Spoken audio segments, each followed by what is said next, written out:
you so much for joining us today for Asks That Engage.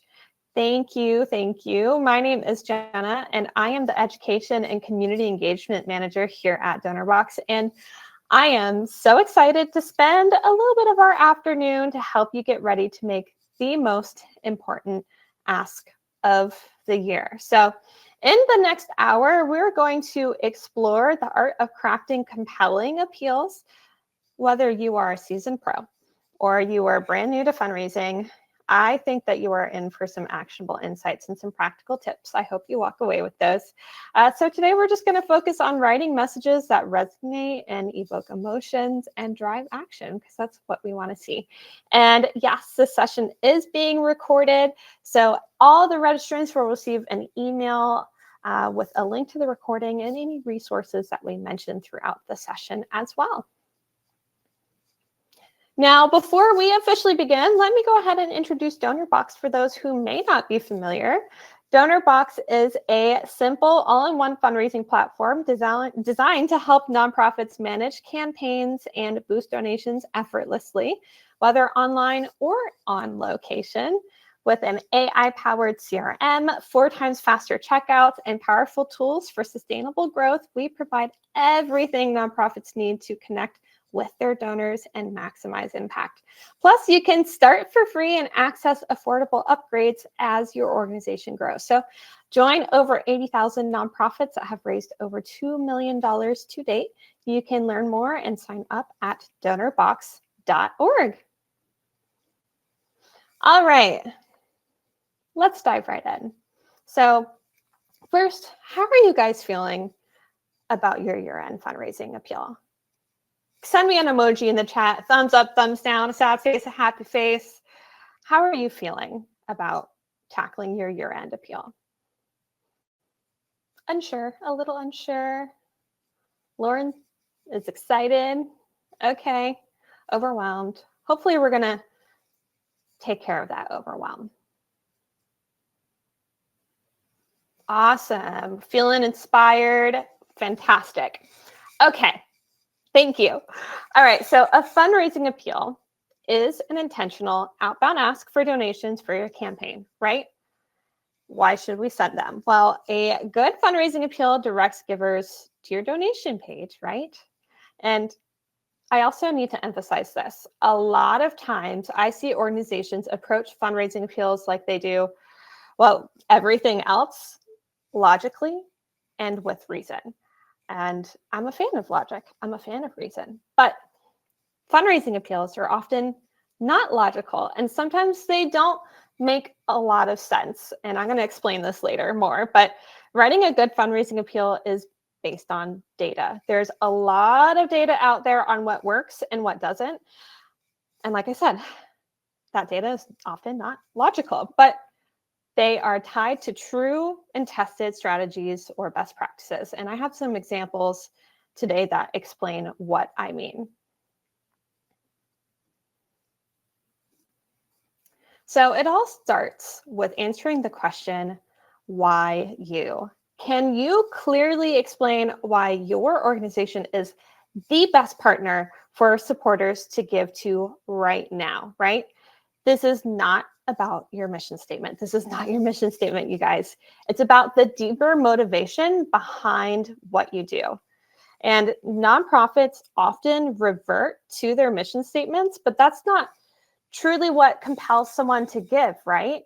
And additionally, while many fundraisers create extensive case statements or, a case for support for large capital campaigns, often in the form of like a large, glossy, multi-page brochure, today, we're going to focus on crafting a simple case for support that will allow your organization to communicate the need for funds to your donors in a clear, concise, and compelling way. That 3C formula: clear, concise, and compelling. And at its core, a case for support answers the fundamental question every single donor has for your organization. Why should I give to you rather than another organization or not give at all, right? For example, if I have $100 burning a hole in my pocket, I can choose to spend it I can choose to give it to you, or I can donate it to a similar organization up the road with a comparable mission, right? But your task, especially at year end, but all year round, but your task is to make it clear and compelling why giving to your organization offers the absolute best value, right? So before diving into writing your appeals, which is the ask, right? The big ask, you need to develop your case statement. So this is the same thing as your value proposition, right? What is your value proposition? Your supporters need to know why you are a worthwhile investment. Times are tough. There's inflation. The economy is wild, right? Every single dollar is precious to us. It's precious to you too. So we need to know why it's worthwhile investing. And, sometimes we as nonprofits overlook this and we forget it completely. We think that because we find value in our mission, that others inherently will too. So I want to break down your case statement into an easy to work through model here. Yes, Jamie, there will be a recording. You got it. All right, so first you're going to identify the problem. You need to clearly define the issue you're tackling. Why does it matter? How does it affect the community or the cause that you're serving, right? You need to make the urgency and the importance of the problem absolutely crystal clear. So if you feel like it, chime in the chat. Let me know through your organization, what is the issue that you're tackling? What is the problem that you are working to solve? Let me know. I'm going to give you some examples of this.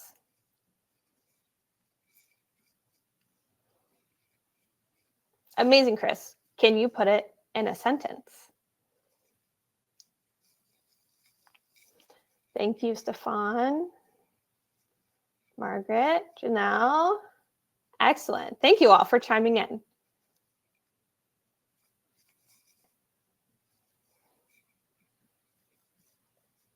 Okay. All right. And then once you have defined your problem, the thing you are working to solve, you're going to find your unique solution, right? So you need to explain how you address the problem in a way that stands out. So what do you do differently from other organizations that may have a similar mission, right? So you want to highlight the specific, innovative, impactful ways that you solve the problem that make you unique, whether that's through special programs or funding or opportunities in your community that no one else has access to, right? This should absolutely be unique to your organization. And this will resonate with your supporters, what they value most, right? And it's going to feel like something only you can provide. So what is your unique solution? Let me know in the chat. What is your unique solution to your challenge, to the problem that you're working to solve? Excellent, Frederick.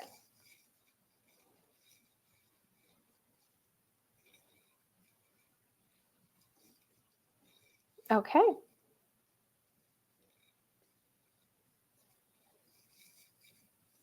Awesome. Thank you so much for chiming in, everyone. These are some great responses. Now, the most important part, right? The call to action, how your supporters can help. You need to tell them exactly how they can be part of the solution. So you need to be specific about what you need from them, whether that's donations or volunteering or spreading the word or supplies or something else, right? You need to make it easy for your supporters to take action by giving clear steps and showing the impact of their involvement, how they will impact your cause, right? All right, now, this is a sample case for support that is way too generic. Help save animals, give hope, and donate. If you're taking notes right now, write down the words give hope, and then put a big X through them. Do not ever use that phrase. Give something your donors can sink their teeth into, something concrete. This is not a good case for support. Now, we've created another example for you here. And the samples that I'm going to work through today are focused on animal adoption center. So this case statement is improved, right? More and more abused and neglected pets are treated at our office each week. Animal adoption center has been the source of care for neglected and abused cats and dogs in our community for more than a decade. A gift of just $50 this year can cover the cost of a wellness checkup for a rescue pet, ensuring immediate care to start the journey to recovery. Right? This is amazing. This is improved. It explicitly covers the problem, the solution your nonprofit uniquely solves, and why your nonprofit is the best choice to solve it. And this statement even ties it to a financial amount, like $50 this year, and can cover, the cost of a wellness check. That makes the impact even more tangible. Now, I get this question a lot. If I cannot tie a specific dollar amount to a specific outcome, maybe your organization is focused on advocacy or something that's not like tangible, right? Say a gift of any amount can do this. It can provide education. It can open the doors to this, right? Just connecting something makes it way more tangible. See, Alexandra, I just saw your statement, and we can work through some examples together. If you want to share at the end during Q&A, we can break it down. All right. And then your case statement, your case for support, your value proposition, whatever you want to call it, forms the foundation for all of your year-end fundraising activities, providing that consistent message across every single channel that you are engaging with. And while the core message remains the same, it will be tailored and reworked to suit different audiences and platforms, right?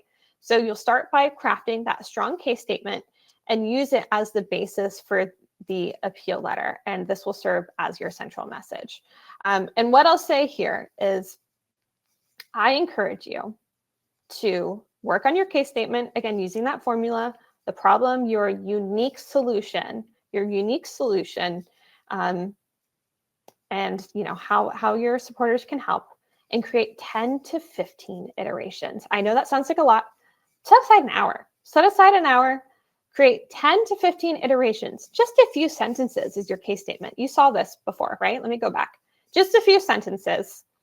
And do a 5-second test with your community, whether that's your board, your volunteers, your other staff members, and see which ones resonate the most with them, right? And then circle the ones that are the best and start working with those to build out the rest of your appeal, right?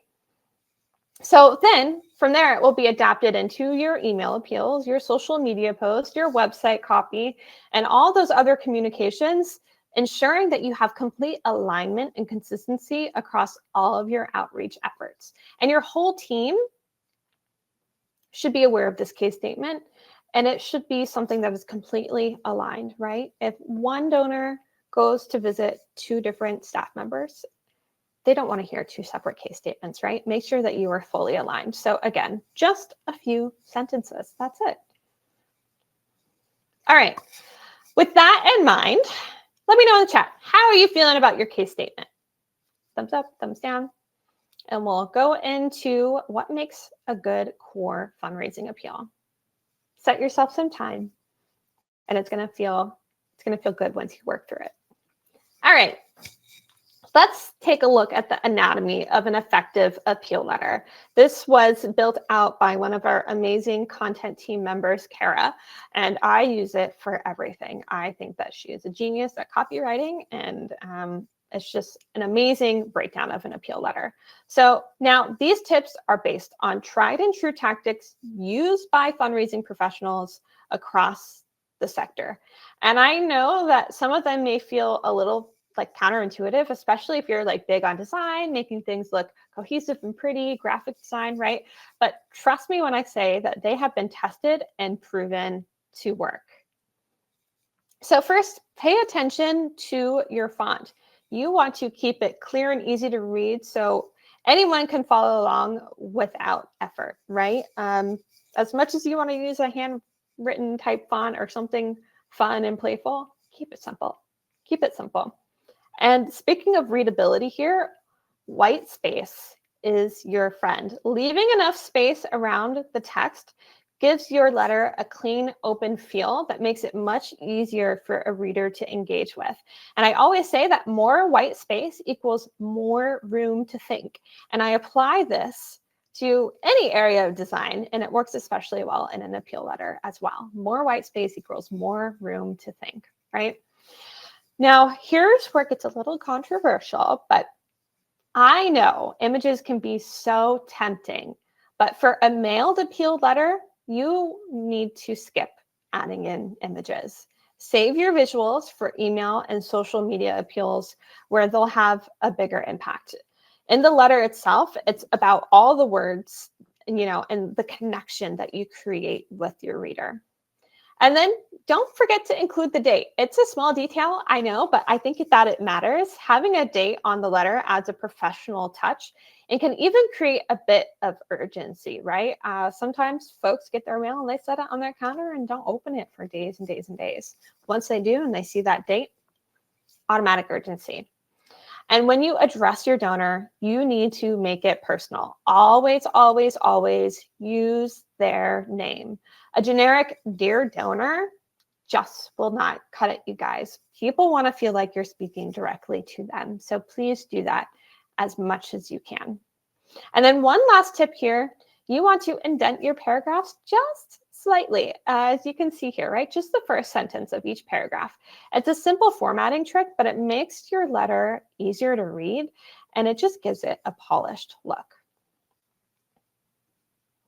All right, now we're working our way down, right? To guide to guide your reader through the body of your letter, bold and or underline the most important pieces of text. So this should include the big three here. And what I mean by that is your case for support. So that's the problem, right? The problem, the solution, and the call to action. That's the big three that tells donors how they can be a part of that solution, which is your ask, right? So readers should also understand the letter just by these bolded pieces of text, because most people skim, right? So that really helps the skimmers. And you can also help those skimmers by breaking paragraphs up so that they are pretty short. So like no more than 5 lines tops. And this just makes it easier to read, right? I don't know about you, but if I see a big block of text, it's overwhelming. It's hard to read. So break it up as much as you can. Add those indents and bold the important parts, the big three.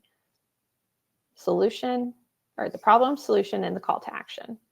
Finally, we are at the bottom of the appeal letter. Many people are usually going to look here first, believe it or not. So you want to make sure to spend some time on it here. Hand sign or add a laser signature in a different color. We often recommend blue as that different color. It's just a friendly color. And make sure that it's signed by someone who's recognizable in your organization, whether that be you, your CEO, your executive director, your development director, your chairman of the board, whoever that may be that will be recognizable. And be sure to include the contact info so that they can get in touch with any questions they may have. Because if they have some questions about where their money is going, which they shouldn't if your appeal letter is written correctly, but if they do, they should be able to reach out to you. And if they can't, then they may not give.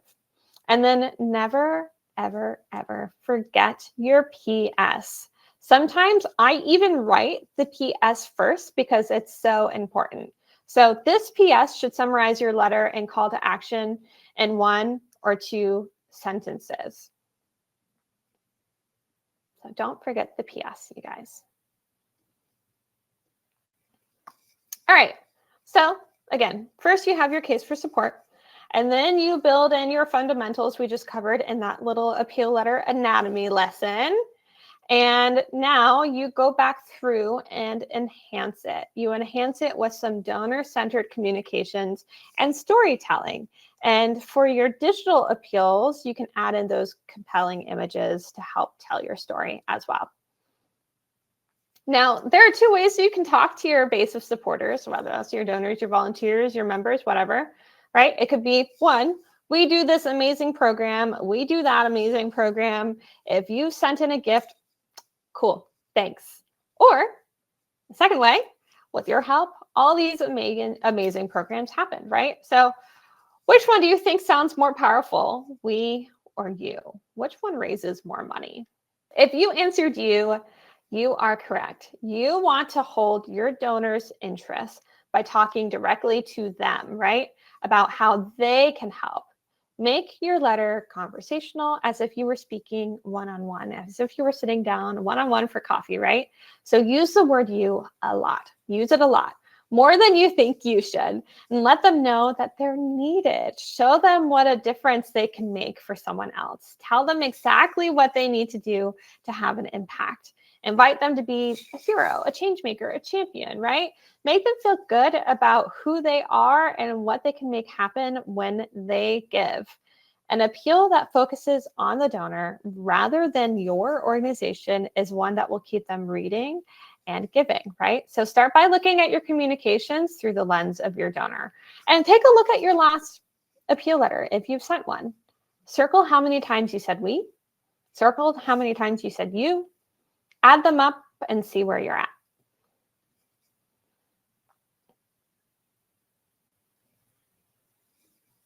Alexandra, I gotcha. All right, so let's look at some examples here. We did a quick Google search for donor-centered communications, and this was an image that popped up, you guys. So I want to take a closer look at this. Now, they start out by saying, we're writing on behalf of our organization, Eyeglasses for Kids. We are a nonprofit that works to bring eyeglasses to kids in developing communities. Many of the kids we help haven't been able to attend school because of poor eyesight. So by giving them the gift of sight, we also give the gift of education. Yikes. They continue to say, we're writing today because we need your help. We have fallen short of our fundraising goals. Well, let me know what you think. Is this donor-centered language? Even though I Googled it, let me know in the chat. Nope. Nope, nope, nope. You are absolutely correct. This email is far too focused on the organization and not on the donor, right? So first I want to say, if you are searching for donor-centered communications, do so with caution, right? I'm amazed that this result popped up. And second, even though your organization is definitely a hero, right? You guys are doing amazing work and your beneficiaries are definitely heroes. In your appeal letter, you want to write to your donor. Make sure that you are making it clear the impact that they can have, right? It is about them in your appeal letter. Don't write, we need your help to feed a child for a week, right? You can feed a child for a week with your gift, right? Very easy to flip-flop that. So take out the words we or our from your letters as much as possible and make it about the donor, okay? All right, next I'm going to show you some letters some of our team members have received that we decided to save. Here is a great example of an organization that did use donor-centered language in their appeal. This is great. So it's donor-centered. It puts the donor right in the middle of the action, right? You help fill grocery carts and pantry shelves. That removes the organization from the work. They could have said, we do this and we do that, but they said, you do it. You help fill the pantry shelves, right? Donors give because they want to put your mission to work. So stop talking about yourself and connect the donors to the work. And here's an example of something that showed up in our staff members' inbox a few days after volunteering. So it could have said, we could serve 5 to 8 more people if you help us, but it didn't. Right? Instead, it said, when you show up, you make room to 5 to 8 more families. It puts the donor, or in this case, the volunteer, right at the center of the action, making them the hero. All right. And donor-centered communications don't necessarily need to be high budget or overly processed. You can tell here that these are very simple, right? So here are some nice examples of budget-friendly, authentic pieces that made a big impact. Oh, and here's Here's a little pop quiz. Which donors deserve to receive donor-centered communications, do you think? Let me know in the chat. Which donors deserve to receive these donor-centered communications? Yep, there's no fooling you guys, of course. There is a tendency to recognize larger gifts with more information, more gratitude, right? And the arguments are that it takes more work. Larger donors should receive special communication, all that stuff. But in reality, we have to use communication practices like this for all donors of all giving ranges, of all sizes, if we want to retain them, right? If we want them to give again and earn their loyalty and see their giving increase year over year. So while yes, it can be a lot of work to send out these communications, you should do it for all donors of all sizes, but segment them, right? If you have a major donor, they may get a different communication than a first-time donor or a recurring donor, but they should all get these donor-centered communications. All right. One of the best ways to get your donors to both understand the impact of your mission and their donations and like feel emotionally connected to your organization is through storytelling, right? So let me read the second paragraph here.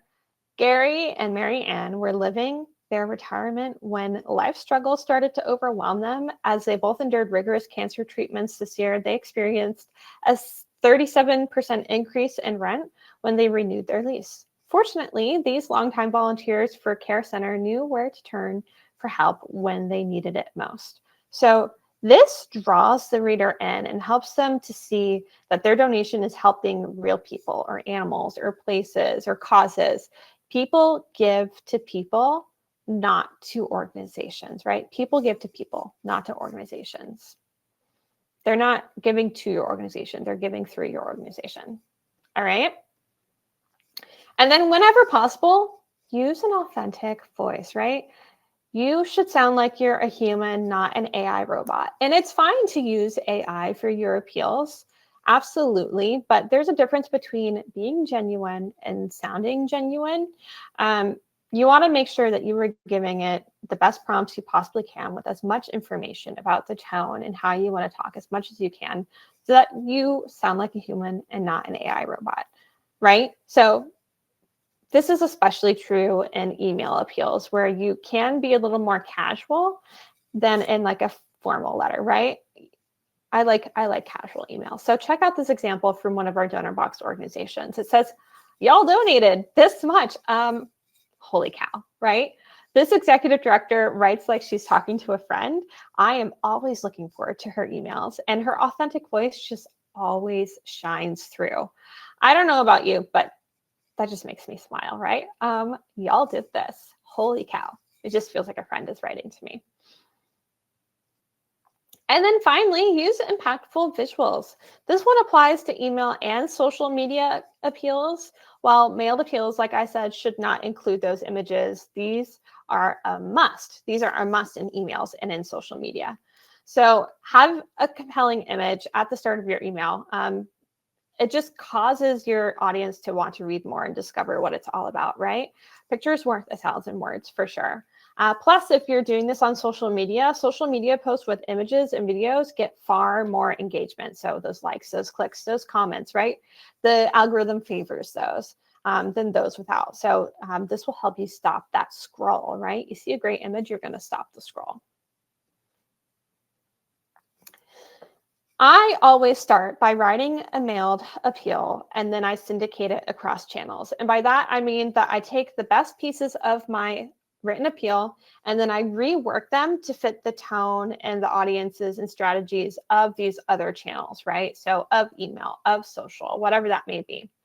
So let's walk through this letter. You want to start with your opener. So you want to make sure it's compelling and it entices the reader to keep on reading. So as I was turning on the office lights one morning last week, I was startled by a loud bang on the door. I rushed to see what it was and was met by two young women bearing the weight of a listless golden retriever. And then you plug in your case statement.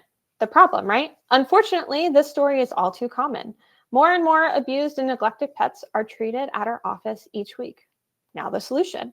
But these women who brought Peanut in knew where to turn. Animal Adoption Center has been the source of care for neglected and abused cats and dogs in our community for more than a decade. And then how to help, right? The call to action. Your gift of $50 this year end helps keep the doors open for animals like Peanut when they have nowhere else to turn. Then you want to enhance the letter with storytelling. When Peanut first arrived, she was in desperate need of medical attention. She had been neglected by her former owner and her health was declining. And then your donor-centered communication. You'll see that we use the word you a lot in this letter. We also added personalization. So Meredith, right? Jesse, Jane, when you donated last year, you made it possible. And then you write your closing. So your gift will go twice as far, right? And then again, do not skip the PS. It's one of the most read parts of your fundraising letter. And research shows that when people scan a letter, their eyes naturally gravitate toward the PS section first. And this gives you that final opportunity too to reinforce your message, create urgency, or highlight that key call to action. Plus the PS kind of just feels like personal, like you're speaking directly to the reader, which can build that connection and increase the chances of a donation. And then finally here, do not be afraid to rewrite and ask for help for reviews and edits on your appeal. That is totally fine. There should be different iterations until it feels right. And I'll share more about how to syndicate it into email and social media in a minute. All right, so here's another look at that case for support.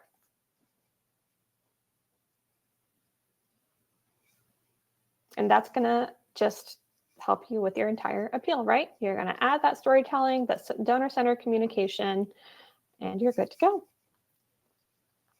All right, there's a lot of evidence that shows what is working in fundraising right now, and what's working is multi-channel campaigns. It's sharing similar messaging through web and email, and then through mailbox and on social media, right? And in this, we're going to talk a little bit about how creating a cohesive experience for your donors with a multi-channel campaign works, and then walk you through developing a fundraising appeal package, right? So we know donors often need to read and hear and see things multiple times before they take action. And I'll share more about repurposing content and applying it appropriately across communication channels.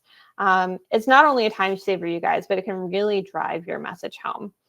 And a fundraising appeal package typically includes at least one mailed appeal, so physical piece of mail, an email appeal series, and a series of social media posts. And you can repurpose core elements from your appeal for phone scripts if you've got them, right?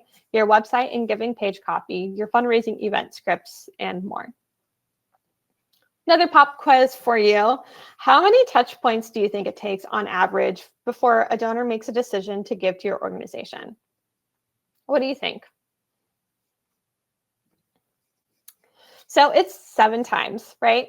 Though actually some studies now are saying that that number has grown to 10 because people are becoming more and more distracted. We're so used to consuming this micro content and we're always scrolling, that number is actually rising. But the rule of 7 is what we stick with. The rule of 7 is an old marketing rule, but the point here is that consistent communication and regular communication is absolutely key when it comes to year-end fundraising.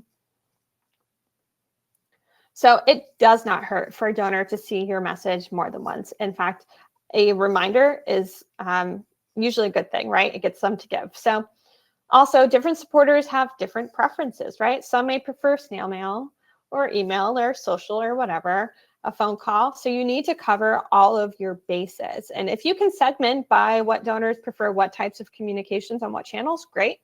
But oftentimes you don't have that information, so you need to make sure that you're covering yourself across all of your channels. And the proof behind the multi-channel campaigns is really in the numbers, you guys. Multi-channel donors give 300% more than single channel donors. Like that is a mind-blowing percentage. But only 3% of nonprofits are actually using multi-channel campaigns well. So this is an example of one organization's multi-channel campaign. The key is to keep the message and tone consistent throughout each and every piece, but augment the copy a bit to target the media channel, right? So In the end, all communication pieces should work together and convey the same overall message, right? And again, don't worry if a donor receives more than one of these communications from you. It is a good thing. The more media touches, the higher the conversion rate. And I don't know about you, but sometimes I don't open all my emails. Sometimes I don't open all my mail. Sometimes there's a day where I'm not scrolling on social media at all. So you need to be posting, sending regularly, because people may not see it the first time, right? So it may feel like a lot to you, but it's not going to be a lot to your donors. And if your message is compelling, donors don't tend to mind receiving it a few times through different media channels. All right, so we know that a multi-channel campaign works, right? But can you do it? I think you can. I think you can. So we're going to work through 3 channels. If you're going to focus on only 3, I would suggest that direct mail, email, and social media. Let's start with direct mail. We already covered several tips here about writing a direct mail piece, but here are a few more that I would like for you to keep in mind. You are writing to the reader of the letter, not to your board members or not to your staff, right? So try to avoid using jargon and be sure to use simple and easy to understand language. Don't abbreviate things that people are going to have to Google the acronym for later, right? Make sure you're using simple language. Just because you know what it is doesn't mean that donors know what it is. And then 2, don't ignore your outer envelope. You have to make people to want to open it, right? A lot of my mail looks the same. I don't want to open it. So don't ignore it, right? Consider adding a compelling quote to the back of it, or a call to action on the envelope itself. You can really get creative with your envelope design, and I really encourage you to do so. And then give readers multiple ways to give. Yes, include a repay card and an envelope, and then log that offline donation in your Donorbox account afterwards, right? But make it clear how they can respond online with a link or a QR code as well, right? A QR code or a text to give number. Donors may want to give online. They actually may prefer it. Even though they loved receiving that physical letter, you have to point them in the right direction so that they can easily give online. And then next, email campaigns. I recommend sending at least 3 emails throughout the course of a multi-channel campaign. So depending on when your kickoff is, most folks kick off at the beginning of November and use Giving Tuesday as like a little boost, and then it's a marathon through the last 48 hours of the year. Whatever that may be for you, you can extend that amount of emails depending on when you start. But so you want one to kick off your campaign, a reminder in the middle to share a goal update or ask for more donations, right? And then a final email in the last days of the campaign to up the urgency and ask for those final gifts. And so here are a few email specific campaign tips, right? The content should be short, but still convey that core messaging, as well as include an ask and that call to action. And the tone can also be more casual, right? Not a robot, but very human-like. It's also easier to convey urgency in emails. So it's because they're received as soon as they're sent, right? I open my emails pretty quickly. And this is much faster than snail mail, right? So you can use this urgency to your advantage. Use it in your subject lines, whatever that may be, you can do that. And then include as many areas for your ask in your email appeal as possible. So multiple asks. So I'm talking like 2 or 3. So ensure that they're bolded or underlined and hyperlinked to your donation form, and include a donate button with a compelling call to action at the bottom, right? You should have that call to action in multiple spots on your email. And then test which sender name works best with your readers, like your board chair or your executive director, right? Recent research has shown that emails that look like they come from an individual rather than the organization may provide a better response. And that's why when you get webinar emails from me, it says Jenna instead of Donorbox, right? And then use technology to your advantage here. Include things like a campaign goal meter if you can, and insert powerful videos that can be sent in the email as well. And then test it with your staff. Send out test emails before you send it to everybody. Make sure that you're variable fields are working. You don't want something to be sent that says, hi, name, without it actually being the name, right? I've gotten a few of this. And then next up, social media. Social media channels like Facebook, Instagram, X, I almost called it Twitter, X offer powerful ways to engage your donors and keep them informed, and it works. In fact, 55% of people who engage with a nonprofit on social media say it inspired their gift. And while you may not see as many direct conversions from social media, it's an excellent tool for building awareness and serving as a key touch point in your donor's journey. So here's how to maximize your social media appeal. So you, of course, want to syndicate your messaging, right?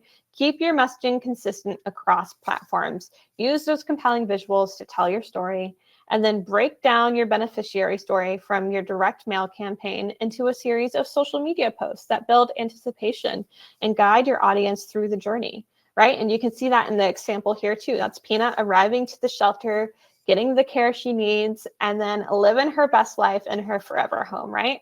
So you want to start with the challenge the beneficiary was facing, explain how your organization helped or how your donor helped, right? And end with the call to action.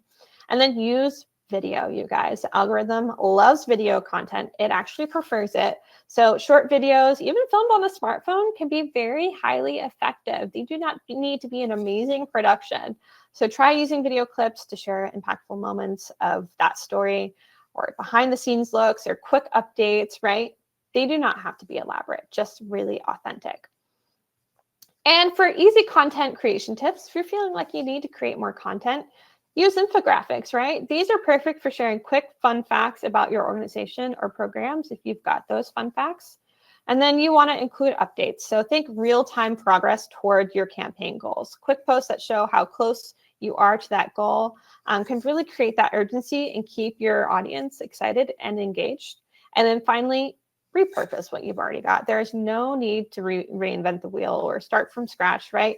Take snippets from your newsletter or your blog post or even a great donor thank you and turn them into bite-sized posts that are quick and easy to share. Just make sure that each post leads users to a clear call to action, whether that's clicking a link that's in your bio or sharing the post or signing up for updates. Keep it simple, keep it visual and engaging to inspire your audience and include that call to action. And you will save a lot of time and stress, you guys, by scheduling your content ahead of time, or at least drafting your posts in advance. So this enables you to focus more on engaging directly with your donors via phone calls, personal emails, meetings, coffee chats, whatever, during the giving season itself, so that you're not stuck working during this time where you should be relationship building with your donors. So let's take a look at how you can schedule your communications. Email is super easy to build and schedule in advance, especially if you've got the right tools like the ones listed here. So MailChimp, Constant Contact, HubSpot, Emma are all great options. But if you're a Donorbox user and you're using Donorbox CRM, you don't want to forget about our Mail Center, right? It lets you manage and send those personalized messages directly within the CRM. Plus, exciting news here, Donorbox mass email marketing is coming soon, also within the CRM. So you'll be able to automate and personalize your email campaigns, streaming everything all in one place. So if you've got questions about that, feel free to drop us a note in the chat here. And here's a tip as well. In addition to scheduling capabilities, look for time-saving tools too, like templates, right? Ready-to-go templates, list segmentation, auto-send options. And these features really help you save time and ensure your messages are reaching the right people at the right time. Set it and forget it is so good, y'all. And you can also schedule your social media posts ahead of time. I really recommend this. You can use in-platform schedulers for free or find a scheduling tool like Hootsuite or Buffer or Later that have nonprofit discounts or free plans as well. I think even Canva may have something at this point. I recommend loading as many assets as you can in advance. So like your photos, your videos, all that good stuff, and then scheduling posts as you're able. And you may not be able to schedule some, like your, campaign goal updates, right, as you're going through your campaign, but any that you can schedule in advance will save you time and stress in the long run, for sure. And finally, direct mail. Be sure to schedule enough time to write, design, and print and mail your appeal letter right? The mailed letter will likely take the most time to complete out of all of your campaign efforts. So be sure to get started as soon as possible. You should get started as soon as possible, you guys. And I recommend looking at a calendar and picking an ideal date or date range when you'd like your letter to hit people's mailboxes, such as right before Thanksgiving in the US, and then work backwards. All in all, a fundraising appeal letter can take 5 to 10 weeks to write, design, get approved, and print, plus the additional 1 to 2 weeks before it's actually delivered. And if you're looking for a printer, you can check out your local print shops or your mail houses. Some still work together, by the way, or enlist in the help of a national vendor like Appeal Maker is one of our favorites, or Postalytics, or even UPS. And I know that a lot of these local mail houses are willing to offer nonprofit discounts. And I know that Postalytics offers nonprofit discounts as well. It's a good idea to shop around at least to get 3 estimates or so when you're looking for a mail vendor. Look for one that has experience with nonprofits specifically, or ask local nonprofits who they use. If you've gotten a nice direct mail piece in your mailbox, reach out to the nonprofit, and I'm sure that they're not going to keep that close to chest. All right, we are nearing the end. So we have a downloadable gift just for you. So I'm going to go ahead and launch this link. You're going to see it pop up in the handouts tab on your screen in the upper right-hand corner.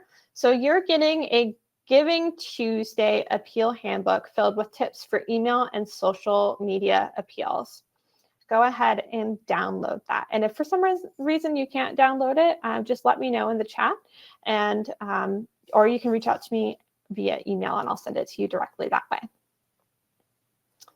And oh, my image isn't working. Well, this is a CFRE badge. For those of you who are working towards certification as a certified fundraising executive, full participation in today's workshop is eligible for 1 continuing education point in category 1B.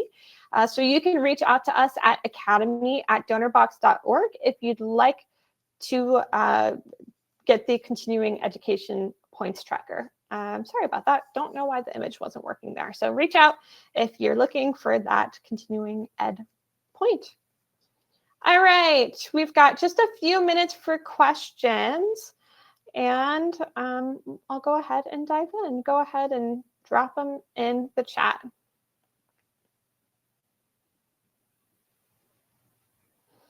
Okay, this question from Alexandra. My organization has multiple board members and sometimes even staff to sign our appeal letters. Do you see a problem with multiple signatures? No. If you find that your staff is well known with your donors and you want to include multiple signatures, I think that's nice. I think it depends on the context of the letter, right? Because you're using the word you so much and we're not saying we or I, multiple signatures can work. And I often feel special if I get a letter from an organization and it's signed by multiple people. How nice is that, right?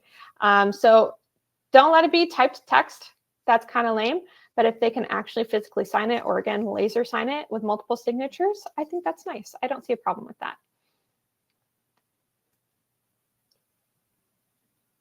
Pamela, why serif font? Aren't sans serif fonts more dyslexia friendly? You know, that is a great question, and not something that I can speak on from a place of experience. I just find that serif is very basic and easy to read. I think Arial is good too. So I have to look more into that, but thank you for bringing that to my attention. And now I've got an opportunity to learn as well. How long should the case statement be? So Stefan, this should just be a few sentences, not very long at all. I'll go back to our case statement here so you can take a look at it. And you may have asked this before I shared this. So look, just a few sentences, very easy. What do you think of handwritten postcards? Yes, I love a handwritten postcard, Jim. I think that is wonderful. It just needs to be, you need to make sure that whoever's writing it has good handwriting, right? And needs to have good handwriting. And if you can, still make the call to action and text. So maybe it's a postcard, but then you have the QR code with the printed text call to action so that it is unquestionably clear what you need them to do, right? I do find that handwritten postcards are better for thank yous. I do. I would still prefer an appeal, typed up, because it is easy to read and because there's going to be a longer story on it, right? An appeal should be more of that story, but a handwritten postcard this time of year to say thank you or just to acknowledge the impact of a previous gift that they've given, I think it's wonderful. Tim, 1 snail mail, 3 emails, how many social media posts? There is no hard and fast rule. What I'll say is, say you have 1 snail mail, 3 emails, you can break that 1 snail mail into 3 or 4 social media posts. Those 3 emails, 2 or 3 social media posts each, right? If you're sending an email about a campaign update, that's a great social media post right there, right? So there's no hard and fast rule. What I'll say is, take your mailed appeal, take your email appeals, break them up, and see how many posts you can get from it. Posting every day is great, but it's not realistic. But as much as you can get out of them, the better. Definitely weekly. Definitely be posting weekly. Any tips for storytelling when your population is anonymous? That's a great question, Lorraine. So I have previously worked for a domestic violence shelter, and we did not ever want to be exploitative or put our clients at risk. So we did not often tell the story of our population, our community, the people that we house, because we wanted to keep them safe. And it just felt icky and exploitative in some cases, right? Some people wanted to feel empowered and share their story, and that's great, and we did. You can tell the story in this context of, the staff members getting ready a room for this family to come stay, right? Hanging the curtains, making the bed, showing that the room that they're staying in is ready for them and it's ready to keep them safe. Or maybe it's the story of the suitcase that they've packed, that they've brought to the shelter, and the ride over, and making themselves at home. So you can really get creative without exposing who your population is, if that makes sense. I hope that's helpful. Any tips if our holiday appeal is also our organization launch and the first time many people will learn about us? Congratulations, Allison.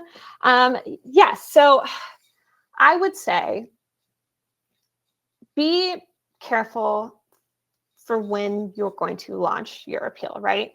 Giving Tuesday, for example, if that's the day that you plan to launch, is a very noisy day. It's a very noisy day. I do think it's great to boost a campaign, but I do not think that it's great for, exposure in general. There's a lot of noise and a lot of people are kind of boycotting Giving Tuesday.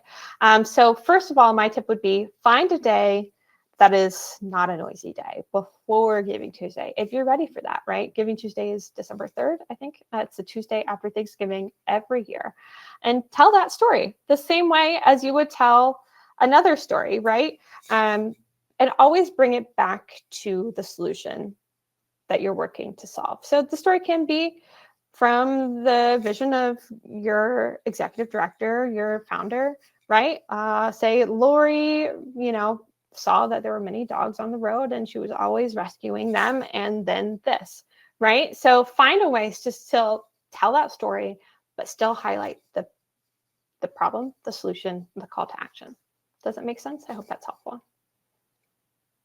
Plan to launch 1 to 2 weeks before Giving Tuesday. That's great. Yes, I think that's an excellent time to launch. So again, work on your case statement, all of you. Work on your case statement. Set aside, today's Thursday.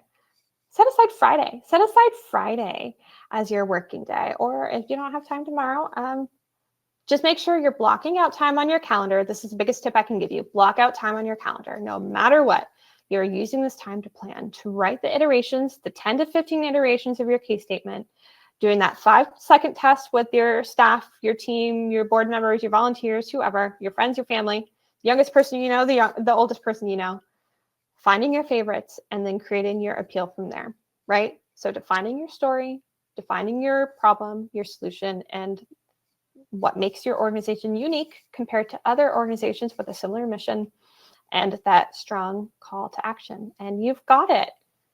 All right. I think we've worked through all of the questions we've got today. Thank you so much for joining me today. I have no doubt that you're going to have epic appeals. Again, we are going to email this recording to you by Monday at the latest. Okay, so Monday, this recording will be waiting for you in your email inbox. And I will link this Giving Tuesday resource if you haven't already accessed it. And I'll see if I can't find some extra appeal writing resources that may be helpful for you as well. So I'll link those in the email. So keep an eye out, everyone. Thank you for all that you do to help others. We are so proud to offer you the resources to help you do so. And go off and have a great rest of your week. Bye, everyone.